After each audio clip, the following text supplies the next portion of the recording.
बिस्मिल्लाहिर्रहमानिर्रहीम, अस्सलाम वालेकुम। अब बोलना होगा कि साथ मैं हूं आपका मेज़बान आदिल जमील। नाज़रीन, इस वक्त पाकिस्तान जो है वो तारीख के एक इंतहाई अहम मोड़ से गुजर रहा है। यहाँ पर बात करता चलूँ सियासत की, तो जो सियासी माहौल है वो ईद गुजरने के बाद काफ़ी हद तक जो है वो गर्म होता नज़र आ रहा है। क्योंकि एक तरफ तो जो है वो पंजाब के अंदर इलेक्शन के हवाले से, खसूसन पंजाब पे इलेक्शन का जोर इसलिए दिया जा रहा है क्योंकि जिसके पास तख्ते पंजाब होगा वही जो है वो पाकिस्तान पर हुक्मरानी कर सकेगा। इस हवाले से अगर देखा जाए तो सुप्रीम कोर्ट में भी समाअत जो थी वो ईद से पहले तक जारी थी। उसके बाद सुप्रीम कोर्ट ने तमाम सियासी पार्टियों को मुशावरत के बाद जो है वो अपना लाहे अमल देने की एक मौका फराहम किया ताकि लाहे अमल दिया जाए और सबकी मुशावरत के साथ एक तारीख जो है इलेक्शन के हवाले से वो अनाउंस की जा सके। मगर इस हवाले से देखा जाए तो मौलाना जो है उन्होंने तो साफ इनकार कर दिया था ईद से पहले ही कि मुशावरत नहीं की जाएगी और किसी तरह से पीटीआई के साथ नहीं बैठा जाएगा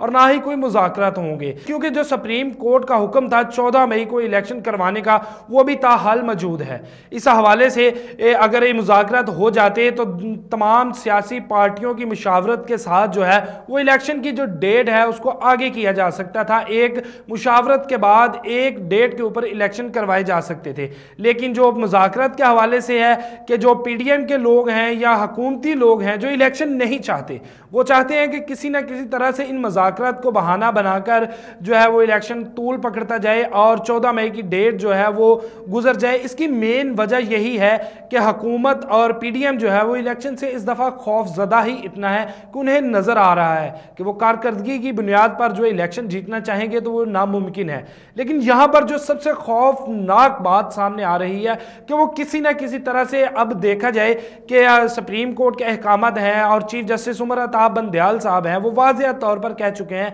कि आइन के मुताबिक जो है वो 90 दिन के अंदर इलेक्शन है और करवाए जाए। उसके बाद अगर इलेक्शन जो है वो नहीं होते तो वो आइन की खिलाफ वर्जी है। इस हवाले से उन्होंने एक समाअत के दौरान जो है वो 14 मई की डेट अनाउंस करके एक फैसला दिया जा चुका है। लेकिन उसके बाद भी जो है इलेक्शन नहीं करवाए जा रहे, किसी न किसी तरह से बहाने और तवीलें पेश की जा रही हैं जो कि ना काफ़ी हैं और उनके पास कोई ठोस वजूहत नहीं कि वो तवील पेश करें कि आया जनाब इस बात पर इस चीज़ों को बुनियाद बनाकर इलेक्शन जो है वो मुलतवी कर दिए जाएँ। इस हवाले से जब हुकूमत ने और दूसरे जो इलेक्शन नहीं चाहते, जो ताकतवर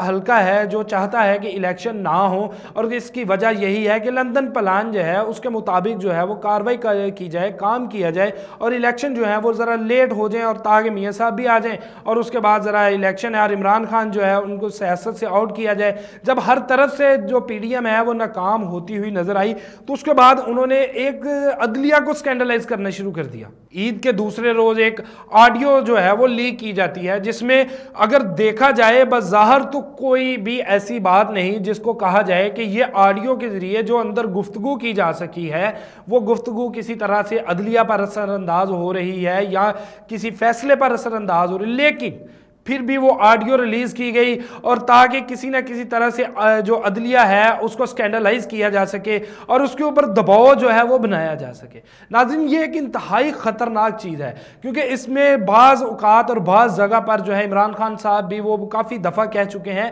कि ये जो खुफिया रिकॉर्डिंग का सिलसिला जारी है तो इनको बंद किया जाए। ये ना सिर्फ गैर कानूनी है बल्कि गैर अखलाकी भी है। और जो ऑडियो थी जिसका मुतल्लिक बात की जा रही थी वो ऑडियो में अगर सुना जाए बगौर तो इसमें कुछ भी ऐसा मौजूद नहीं जिससे हम कह सकें कि इस ऑडियो के जरिए कोई अदलिया पर दबाव डाल रहा है या अपनी मर्जी के फैसले करवा रहा है। ऑडियो के अंदर जो गुफ्तगू की गई है वो तकरीबन हर थड़े, हर चौराहे, हर सियासी शऊर रखने वाला आदमी वो करता है क्योंकि हर बंदे की एक पार्टी के साथ अपनी निस्बत है और उस हवाले से हर बंदा यही बातें हम लोग अक्सर अपने घरों में, ड्राइंग रूम्स में, अपने दोस्तों की महफिलों में बैठकर इसी तरह से बात करते हैं। मगर इसका मतलब हरगिज़ ये नहीं कि ये लड़ाई जो है वो अदलिया पर असरअंदाज हम होने के लिए की जा रही है या इनको किसी तरह से दबाव में लाया जा सके। नाज़रीन, यहाँ पर बताता चलूँ कि अगर इसी ही तरह से ऑडियो लाई जाए और जो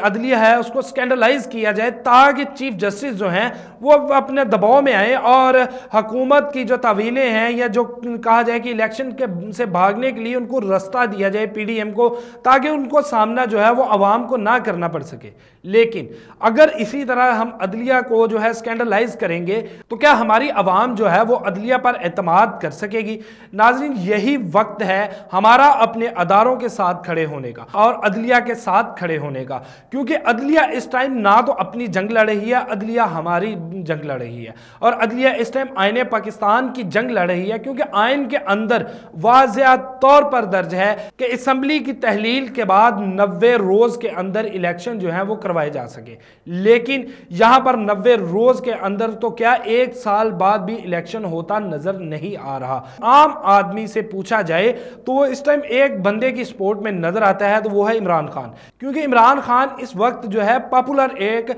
अवामी लीडर हैं और उनकी मकबूलियत जो है वो सर चढ़कर बोल रही है। तो उन्होंने पिछले दिनों जो है वो टिकट्स भी जारी कर दी, अपने जो पंजाब के उम्मीदवारान थे खुद इंटरव्यूज़ किए, हम बता चुके हैं पहले भी कि इंटरव्यूज़ उन्होंने खुद किए और काफ़ी सख्त इंटरव्यूज़ थे। उसके बाद टिकट्स जारी कर दी जब उन्होंने अपनी जो है इंतखाबी मुहिम का आगाज़ भी करने जा रहे हैं। लेकिन यहाँ पर सिर्फ और सिर्फ एक ही जो पीडीएम की तरफ से कोशिश है कि किसी तरह से इलेक्शन जो है वो मुलतवी करवाए जा सकें। पहले पार्लियामेंट के अंदर एक बिल लाया गया, उसके बाद जो है वो अदारों को आमने सामने लाकर खड़ा कर दिया गया, फंड्स का बहाना किया गया, सिक्योरिटी का बहाना किया गया। हर तरह से जब जो पीडीएम की हुकूमत है वो नाकाम होती हुई नजर आई तो उन्होंने दोबारा से एक गंदा खेल शुरू किया और ऑडियोज जो है वो लीक करना शुरू कर दी। और इन ऑडियोज का जो मकसद था सिर्फ और सिर्फ ये था कि किसी तरह से अदलिया को जो है वो इस तरह स्कैंडलाइज किया जाए, अदलिया को दबाव में लाया जाए ताकि उनसे अपनी मर्जी के फैसले लिए जा सकें और ये जो इलेक्शन है इनको मुलतवी करवाया जा सके